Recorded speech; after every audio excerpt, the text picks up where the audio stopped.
Welcome to the Kinderhook plates, Joseph Smith as Translator video. On April 23, 1843, 6 brass plates were recovered by a group of men from an earth mound near Kinderhook, Pike County, Illinois, and were brought 6 days later to Nauvoo for Joseph Smith to translate. Okay, here's an account by Charlotte Haven that's pretty interesting.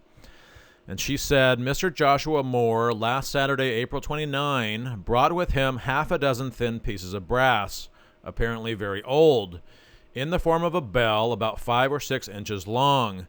They had on them scratches that looked like writing and strange figures like symbolic characters. They were recently found, he said, in a mound a few miles below Quincy, Illinois. When he showed them to Joseph Smith, he said that the figures or writing on them was similar to that in which the Book of Mormon was written, and if Mr. Moore could leave them, he thought that by the help of revelation, he would be able to translate them. Charlotte Haven, a Nauvoo resident, Letter to My Friends, 1843, can be found in A Girl's Letters from Nauvoo, Overland Monthly Magazine, December 1890. Okay, so here's 9 gentlemen testifying in an affidavit to what they had found. And this showed up in the Nauvoo Neighbor, a Mormon church paper. We, the citizens of Kinderhook, whose names are annexed to certify and declare that on the 23rd of April, 1843, while excavating a large mound in this vicinity, Mr. R. Wiley took from the said mound 6 brass plates of a bell shape covered with ancient characters, to what they thought were ancient characters. Said plates were very much oxidated. The bands and rings on the said plates moldered into dust on slight pressure. The above described plates we have handed to Mr. Sharp for the purpose of taking them to Nauvoo. So Mr. Sharp was a Mormon gentleman, and he was going to take them to Nauvoo to have Joseph Smith look at them and see if he could make heads or tails out of the symbols on the plates. And this is signed by Robert Wiley, W.P. Harris, a Ward, Longnecker, a Grubb, a Curtis, Dickinson, W. Fugate, and J.R. Sharp, who was the Mormon. Okay, on May 1st, 1843, Joseph Smith's trusted clerk, William Clayton, married Joseph Smith to Lucy Walker, and on the same date, Clayton recorded Joseph Smith's declaration that the Kinderhook plates were genuine and that he had translated part of them. Okay, so here is the important statement by William Clayton. This showed up in his diary/journal, and he wrote, I have seen 6 brass plates which were found in Adams County by some persons who were digging in a mound. Now, it was not Adams, it was Pike County. They are covered with ancient characters of language containing from 30 to 40 on each side of the plates. So they were covered with symbols and supposed ancient writing on both sides. A drawing/facsimile of these symbols on each side showed up in the history of the church, and that is pictured above. There was a fairly large write-up, I think 5 or 6 pages, in the history of the church about this, and at that time they accepted them as genuine. So anyway, Clayton continues. President J, and by President J he means Joseph Smith, has translated a portion. So there it is. He translated a portion. Just a portion, but it's still translation, and says they contain the history of the person with whom they were found, and he was a descendant of Ham through the loins of Pharaoh, king of Egypt. So that's all very important. He did a partial translation, contained the history of the person with whom they were found, because there were bones in there, and that he was a descendant of Ham, so that was kind of the cursed lineage, so he might have been black, through the loins of Pharaoh, king of Egypt. So that Pharaoh going back to Egyptian times. Okay, and that he received his kingdom from the ruler of heaven and earth. Okay, the source for this is James B. Allen, Trials of Discipleship, The Story of William Clayton, a Mormon, 1987. And you can go back to Clayton's original journal if you can find it. I'm not sure if that's been released because the church is still holding out on releasing the entire contents of that journal, which is a very important historical document. Okay, so here's a statement by Joseph F. Smith. Not sure if he was an apostle or a prophet at the time, but he's talking about how important William Clayton is to the history of the church. He said that he, Clayton, was a friend and companion of the prophet Joseph Smith, and it is to his pen, to a very great extent, that we are indebted for the history of the church. So he was very important to the history of the church. During his acquaintance with him and the time he acted for him as his private secretary in the days of Nauvoo. So he was important to a very great extent during that time. This is in an intimate chronicle, the journals of William Clayton. Again, portions which were released in this book by George D. Smith in 1995, but we still do not have the entire contents of those journals, and I think they're quite vast. Okay, so again from the intimate chronicle, it's regarding how important Clayton is. Joseph Smith hired William Clayton specifically to record what he did and said, and beginning in early 1842, William Clayton found himself involved in nearly every important activity of Nauvoo, but especially the private concerns of the prophet. For 2.5 years, until Joseph Smith's death in 1844, they were in each other's company almost daily. Again, George D. Smith in the journals of William Clayton, an intimate chronicle. Okay, so again, it's important to note that Clayton and Joseph Smith were together on the day that he wrote that journal entry. So he was probably dictating from Joseph Smith on what he said. And we know that Clayton married Joseph Smith to one of his plural wives on that day. So Clayton was with Joseph Smith on the day that he records Joseph rendering his verdict on the Kinderhook plates. And again, this is in Intimate Chronicle. Okay, so here's a couple passages in the history of the church. The last paragraph here was taken from the William Clayton journal entry and put into the first person as if Joseph Smith had said it. So he says, I have translated a portion of them. I meaning Joseph Smith. And that was a pretty common practice back in the day. They would look in journal entries and then put it into the first person as if Joseph had said it. And he probably did say it, and William Clayton was just writing down what he said. So let's read these couple of passages. I, which is Joseph Smith, they're making it into a first-person account. I insert facsimiles of the 6 brass plates found near Kinderhook. And we saw those facsimiles on a previous slide that went into the history of the church. Basically, just a drawing of the symbols, a facsimile of the symbols. It was not a picture of the exact plates. Okay, so found in Pike County, Illinois, on April 23rd by Mr. Robert Wiley and others while excavating a large mound. They found a skeleton about 6 feet from the surface of the earth, which must have stood 9 feet high. The plates were found on the breast of the skeleton and were covered on both sides with ancient characters. Okay, what they thought were ancient characters, but they were not. I have translated a portion of them and find they contain the history of the person with whom they were found. So there's William Clayton's journal entry put into the first person as if Joseph Smith said it. I, Joseph Smith, have translated a portion of them and find they contain the history. And the person was, a descendant of Ham through the loins of Pharaoh, king of Egypt, and that he received his kingdom from the ruler of heaven and earth. So that's exactly the same as in William Clayton's journal, now showing up later in the history of the church. And if you look at this red box here, they put a little sidebar that says comment of the prophet. That means comment of the prophet Joseph Smith on the Kinderhook plates. So the people that wrote the history of the church believe the plates were genuine, believe there was a partial translation done by Joseph Smith, and so they put that in this history. And then it's my understanding that the general authorities in Brigham Young accepted and approved this history. Okay, so here it is again, the blue arrow pointing over to that little sidebar. Comment of the prophet Joseph Smith on the Kinderhook plates. And here it is blown up a little bit bigger.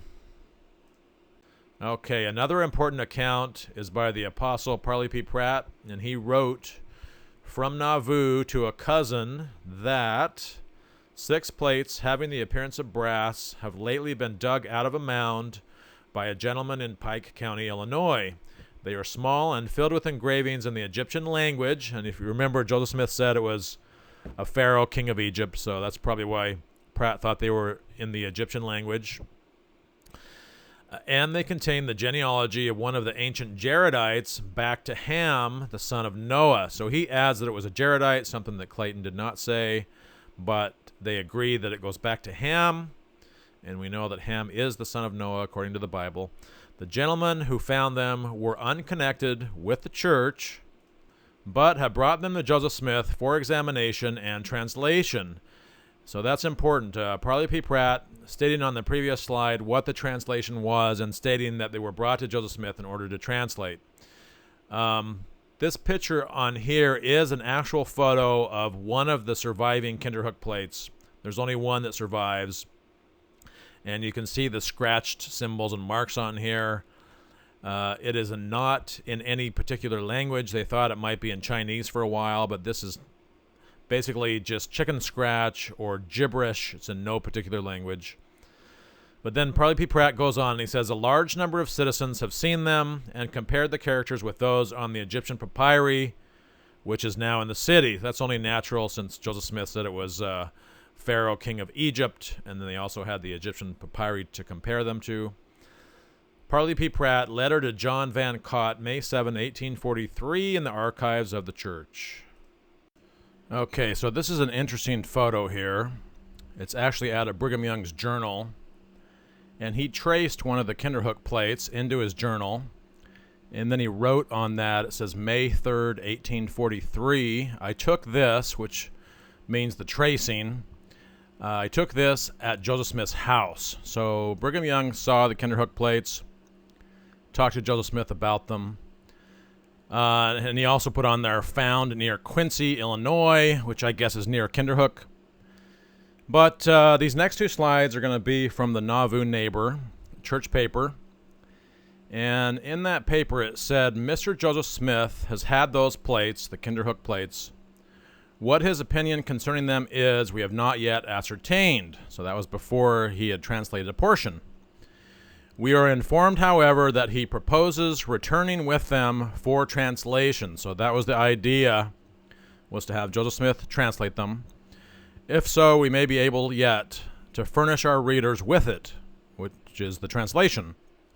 He further states that if Joseph Smith can decipher the hieroglyphics on the plates, he will do more towards throwing light on the early history of this continent than any man living. We think that he has done that already in translating and publishing the Book of Mormon, and would advise the gentlemen and all interested to read for themselves and understand. We have no doubt, however, but Mr. Smith, Joseph Smith, will be able to translate them, the Kinderhook plates. So that was the idea in the Nauvoo Neighbor. Take them to Joseph and have him translate them. And then we have William Clayton and Parley P. Pratt in giving us a partial translation. Nauvoo Neighbor, Ancient Records, May 10, 1843. Joseph Smith thought enough of the history of this Jaredite descendant of Ham, and that's from Parley P. Pratt's statement, to direct LDS member Reuben Hedlock to make woodcuts of the plates for future publication. Okay, so here is an example of a woodcut.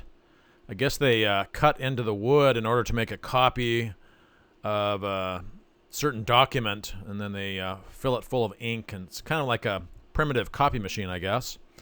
Joseph Smith had a facsimile taken of the Kinderhook plates and engraved on wood, and that was from the Warsaw Signal, May 22, 1844. So Joseph Smith thought enough of them to have this kind of detailed woodcuts made in order that they could make facsimiles or copies.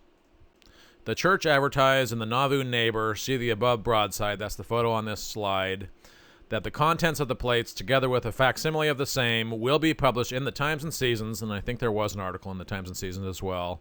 This is from the Nauvoo Neighbor. Okay, will be published in the Times and Seasons as soon as the translation is completed. So that was supposedly what Joseph Smith was doing with these plates. This, according to the church newspaper, the Nauvoo Neighbor. And this broadside is kind of interesting. The next slide, we are going to go over the top portion of this broadside.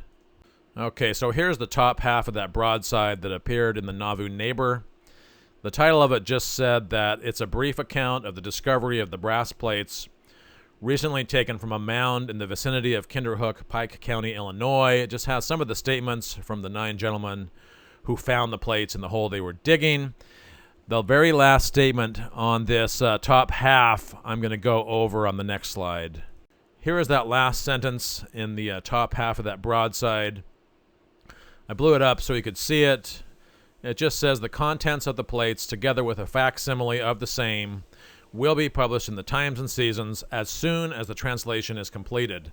So it's just showing in the church's own church paper that the idea was to give these plates to Joseph Smith, and then there would be an article in the Times and Seasons as soon as the translation is completed. So Joseph was to translate them.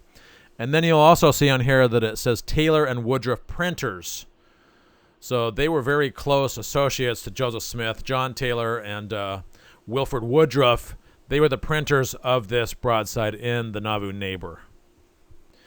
And here's that little section blown up where it just says Taylor and Woodruff printers / publishers. Printers, basically a publisher.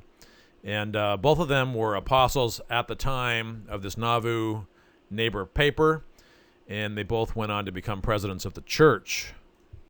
Here is a color photo of the only surviving plate. One of the plates pictured here has survived, and it is located in the Chicago Historical Society, I believe even to this date in 2019. We're now going to get some statements showing how this whole Kinderhook scheme was a hoax. They were trying to trick Joseph Smith. And this statement is from W.P. Harris.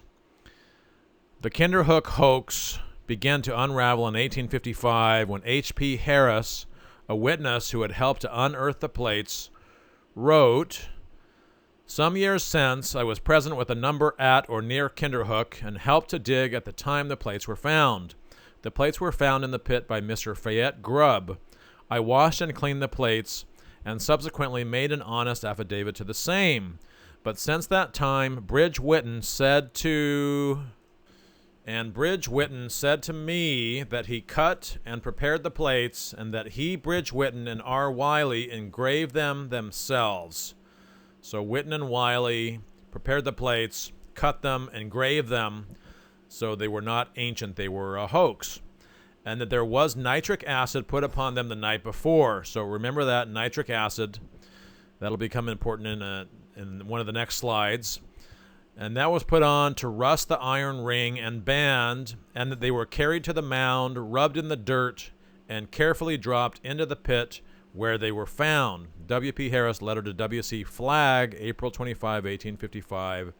And the photo on this slide is just showing which of the plates we have. I'm not sure if you can see that very well.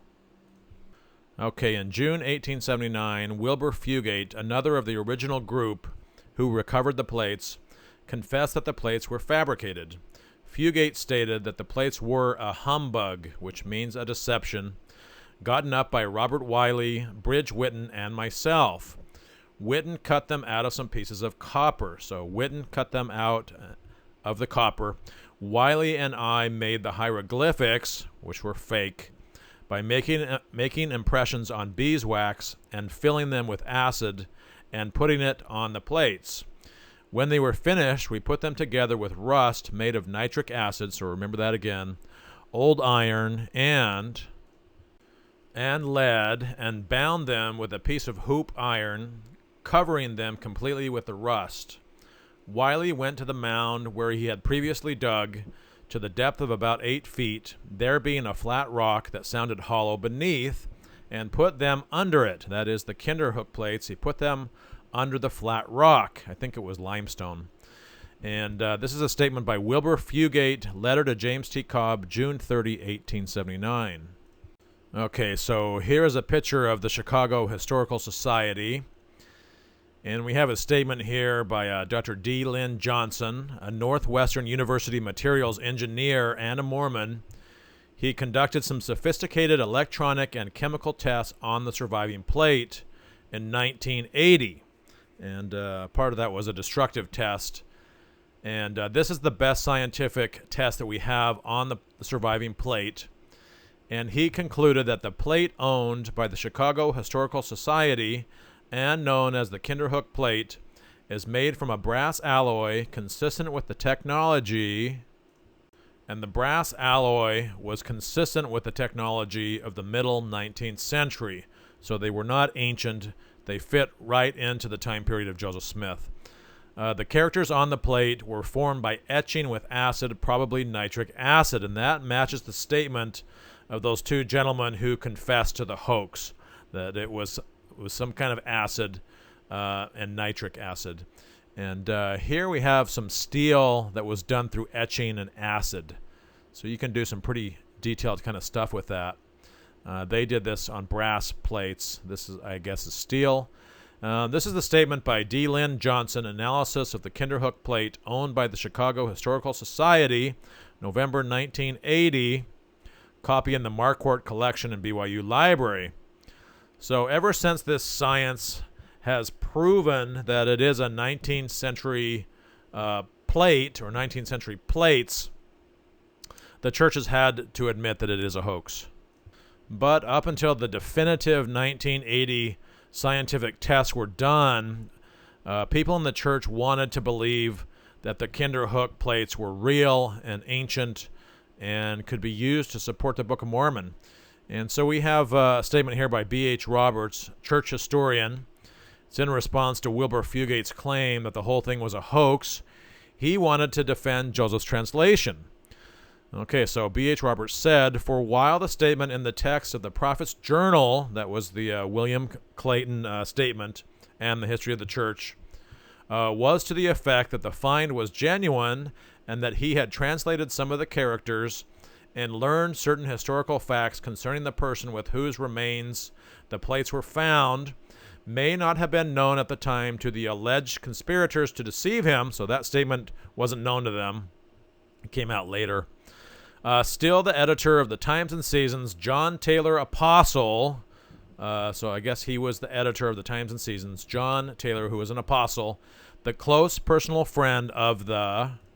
Okay, so the Apostle John Taylor, the close personal friend of the prophet, took the find seriously and expressed at once explicit confidence in an editorial in the Times and Seasons, because I guess he was the publisher, of May 1st, 1843, that the prophet could give a translation of the plates. So remember, this is still the statement of B.H. Roberts.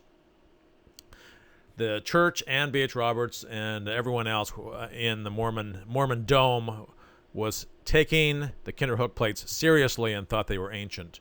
And this lasted for 130 years. Okay, and this attitude the church continued to maintain, for in the Prophet, which was a Mormon New York weekly periodical of the 15th of February, 1845, there was published a facsimile of the Kinderhook plates. That was another place where they put a facsimile, the Prophet magazine, or paper, together with the Times and Seasons editorial. So they were in the Times and Seasons as well, the Prophet and the Nauvoo Neighbor. This is a statement from B.H. Roberts' New Witness for God. That's his book in 1895. If Joseph Smith had not been murdered in June 1844, that was about 1 year after the plates were brought to him, it is very possible that he might have published a complete translation of these plates. But as it was, he only did a partial translation. Just a month before his death, it was reported that he was busy in translating them, the plates. The new work which Joe is about to issue as a translation of these plates will be nothing more nor less than a sequel to the Book of Mormon. So that was the statement, that he was busy translating them, and they thought, well, maybe it will produce a work as long as the Book of Mormon. Warsaw Signal, May 22, 1844. All right, so here's a statement by Apostle Mark E. Peterson. There are the Kinderhook plates, too, found in America and now in the possession of the Chicago Historical Society. So just like the Book of Mormon, right? Found in America on plates of brass or of gold. Controversy has surrounded these plates and their engravings, but most experts agree that they are of ancient vintage. So there was some preliminary tests done on these Kinderhook plates, and it was basically conflicting data. Some people thought, oh, maybe they are ancient, and some people thought that they weren't. The definitive test, like I said, came out in 1980, and this book was right before that. The definitive tests had the scanning electron microscopes, and they could really tell for sure that the plates were not ancient. They were 19th century plates. So this is interesting. Okay, a statement by Richard Bushman in his book Rough Stone Rolling, which a lot of people have read. He was fairly honest in his dealings with the Kinderhook crisis, or the Kinderhook mess. He said that Joseph did not detect the fraud, which is interesting because the church is now admitting that it was a fraud, it was a hoax, and Joseph Smith did not have the power of discernment to detect it. And so he did make a partial translation. Was it through the gift and power of God, or was it a secular translation? Well, it may not matter, because he didn't have the power of discernment to tell that those plates were fake. So that's a whole nother issue we could talk about. No power of discernment. So Joseph may not have detected the fraud, but he did not swing into a full-fledged translation. So he didn't go into a full-fledged translation, but Bushman is basically admitting that he did go into a partial translation, which was given to us by William Clayton and Parley P. Pratt. Okay, so he did not go into a full-fledged translation as he had with the Egyptian scrolls, which he did the whole supposed scroll of Abraham.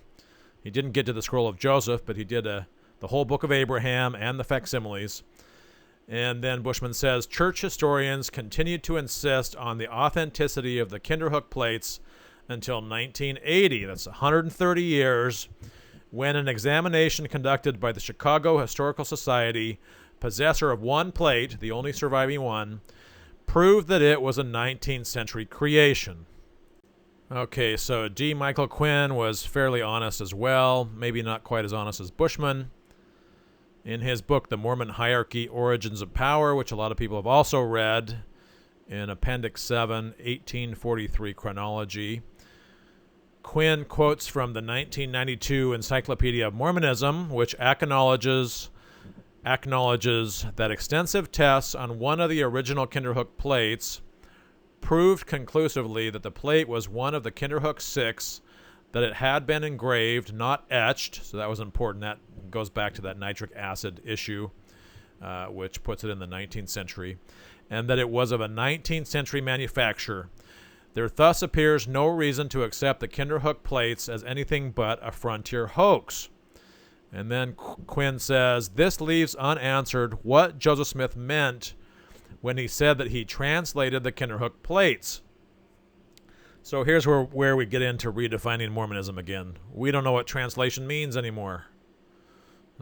Quinn's doing a little bit of an apologetic here. What did he mean when he said I translated it? Well, we seem to have always known what he meant in response to the Book of Mormon plates. Anyway, or more fundamentally, what he meant by the word translation. But we just need to remember that we do have a partial translation of the Kinderhook plates. Probably the most important is William Clayton's journal, the account which went on to become the first-person Joseph Smith narrative in the church's own history of the church. And remember that William Clayton wrote that President J, who is Joseph Smith, has translated a portion and says they contain the history of the person with whom they were found, and he was a descendant of Ham through the loins of Pharaoh, king of Egypt, and that he received his kingdom from the ruler of heaven and earth. It's a fairly decent-sized translation. Maybe one or two sides of one of the bells. But that's a fairly decent long sentence and quite a bit of information. And that is recorded in William Clayton's journal, as said by Joseph Smith. This one is in James B. Allen, Trials of Discipleship, because I don't think we have the full journal of William Clayton. And the other important account that we have is from the Apostle Parley P. Pratt, who wrote 6 plates filled with engravings in the Egyptian language and contains the genealogy of one of the ancient Jaredites back to Ham, the son of Noah. So that's also a fairly decent-sized translation. Parley P. Pratt, Letter to John Van Cott, May 7, 1843, Historical Department of the LDS Church. I'll go over Dan Bradley's account of how he thinks that Joseph Smith translated the Kinderhook plates. He is an apologist that works for Fair Mormon, and he came up with the idea that Joseph Smith did a secular translation, not a translation from the gift and power of God. And he says the way he did it was he took a character off of one of the Kinderhook plates, compared it to his grammar and alphabet of the Egyptian language, which said something similar to what was said in the William Clayton Journal, although not exact. And the symbol is not exact, too, as if you look at it on here. But he basically said he took a symbol off of the Kinderhook plates, compared it to a symbol on the grammar and alphabet of the Egyptian language to do a secular translation, and it came out pretty close to what was in Clayton's journal. But this kind of ignores the power of discernment. Why would Joseph Smith attempt to translate the Kinderhook plates if they were fake and a hoax? Why do any kind of a translation, either from the power of God or secular? It just doesn't make sense. It just shows that Joseph did not have the power of discernment. So I'm not going to spend too much time on this because Jeremy Runnels in the CES letter debunking of Don Bradley Fair Mormon theory is very good. But just a little bit here. Basically, the character that they are comparing on the Kinderhook plates to that found in the grammar and alphabet of the Egyptian language is totally different. The outline of it kind of looks like a boat, but you have to scribble out all the little lines in the middle. So the character is quite a bit different that they use to compare. And Jeremy says, that's better. See, Joseph Smith nails it after you scribble out all this stuff in the middle. And then Jeremy Runnels shows you can do the same thing with the characters written down from the Book of Mormon golden plates that were supposedly taken over to Charles Anton. You can take one of those characters and compare it to a character or a symbol that is on the grammar and alphabet of the Egyptian language and basically come out with the same kind of idea. You take a little boat that's sideways, turn it around, scribble the stuff out in the middle. You have kind of a blank boat. Then you can compare it over to a boat that's on the grammar and alphabet of the Egyptian language.